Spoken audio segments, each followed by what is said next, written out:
Assalamualaikum warahmatullahi wabarakatuh. Hari ini kita akan lanjut lagi materi kita tentang vektor. Adapun untuk tujuan pembelajaran kita yaitu pertama menjelaskan notasi vektor, kedua menjelaskan besaran vektor, ketiga menjelaskan penguraian vektor, keempat menjelaskan penjumlahan vektor secara geometris, kelima menjelaskan penjumlahan vektor secara analitis, dan terakhir menjelaskan vektor berdasarkan komponen vektor satuan. Untuk pertemuan kita hari ini, kita akan membahas tentang penjumlahan vektor secara analitis dan penjumlahan vektor berdasarkan komponen vektor satuan. Karena sudah pada pertemuan kemarin kita sudah membahas tentang penjumlahan vektor secara geometris. Oke, berikutnya. Nah, menentukan vektor resultan dengan mode analitis. Untuk mode analitis sendiri ini berbeda dengan mode geometris, yang mana mode analitis ini adalah menghitung besar resultan vektor dengan menggunakan rumus hitung-hitungan atau secara matematis. Sedangkan mode geometris itu hanya menghitung besar resultan dengan mengukur panjang besar resultannya. Nah, di sini ada gambar vektor A, dan vektor B, dan besar resultannya adalah C. Nah, untuk mencari nilai C ini, kita akan menggunakan persamaan ini, yaitu C sama dengan akar A kuadrat ditambah B kuadrat ditambah 2 dikali A dikali B cos theta. Untuk A nya sendiri adalah vektor pertama dari ini. Kemudian untuk B nya vektor kedua, kemudian kita tambahkan 2 dikali vektor A dikali vektor B dan cos theta. Untuk theta nya sendiri adalah sudut yang terhubung dari antara penjumlahan vektor. Dan di sini ada contoh soal. Perhatikan gambar berikut yang ditanyakan, hitunglah besar resultan vektornya. Untuk menjawab ini dapat kita ketahui dari soal bahwa untuk vektor F1 itu nilainya 12 Newton dan vektor F2 sama dengan 8 Newton. Dapat kita tuliskan, diketahuinya F1 sama dengan 12 Newton, F2 sama dengan 8 Newton, dan theta ini adalah sebesar 60 derajat. Di sini. Oke. Kemudian hitunglah besar resultan vektornya, ditanyakan R-nya.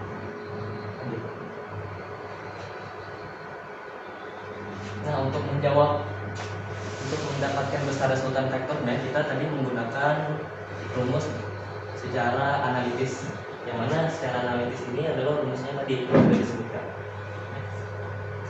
Nah, untuk C-nya itu adalah besar resultan vektornya. Untuk A itu adalah vektor pertama, kemudian B-nya itu vektor kedua, kemudian untuk theta-nya itu sudut yang terbentuk pada soal, pada vektor. Kemudian dapat kita ubah persamaan ini, kita ubah ke persamaan ini, menyesuaikan dengan soal yang ada di contoh soal tadi. Kemudian setelah kita tulis seperti ini, maka dapat kita masukkan nilai-nilainya.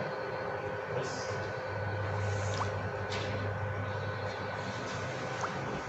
lagi. Nah, setelah kita masukkan nilai-nilainya, maka dapat kita hitung besar-besarnya. Untuk besar resultan vektor F1 tadi adalah 12, maka kita masukkan 12. Untuk vektor F2 adalah 8. Kemudian untuk theta-nya kita masukkan menjadi cos 60 derajat. Kita jumlahkan semuanya. 12 kuadrat hasilnya adalah 144, 8 kuadrat hasilnya 64. Kemudian hasil perkalian ini mendapatkan hasil 192, dan untuk nilai cos 60 derajat adalah setengah.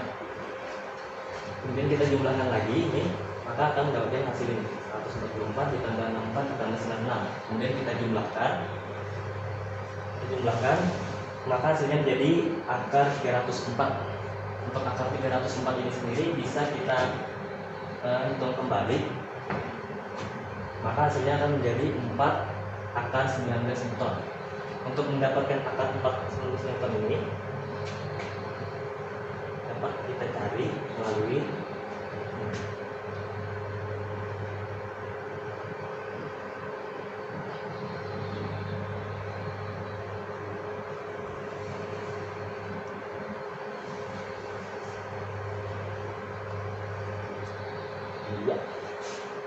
cari dulu untuk 304 ini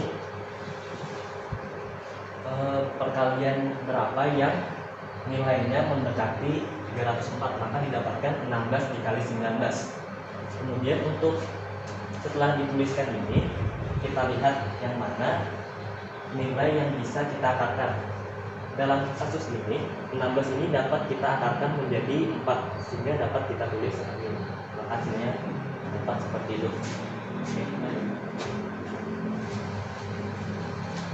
Kemudian penjumlahan vektor berdasarkan komponen vektor satuan.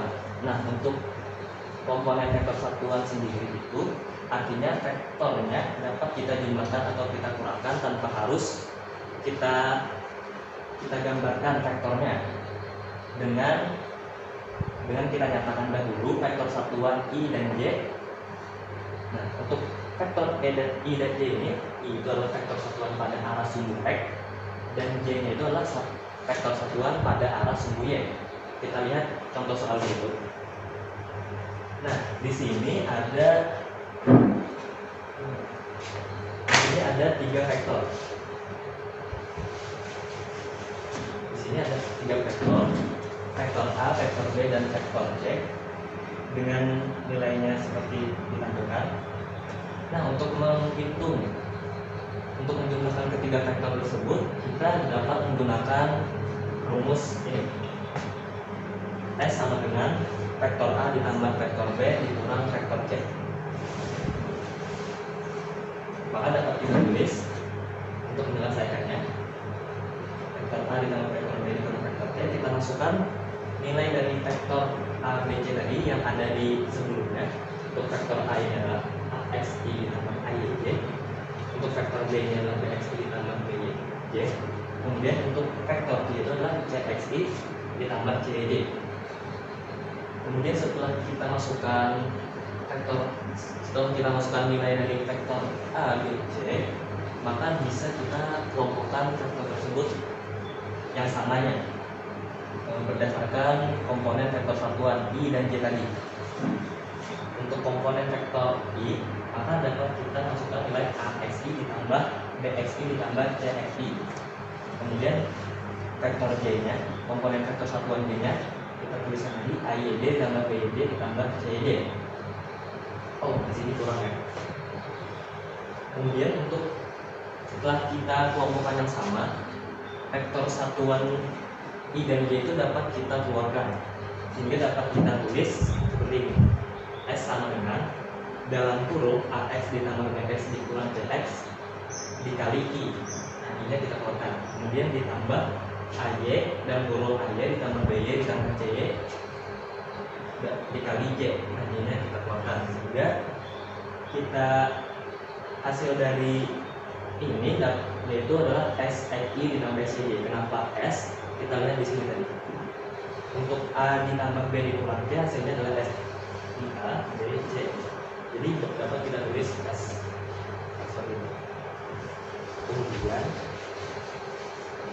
setelah kita mendapatkan hasil dari penjumlahan vektor tadi, maka selanjutnya kita hitung besar resultan vektornya. Untuk menghitung besar resultan vektornya, kita dapat menggunakan rumus ini.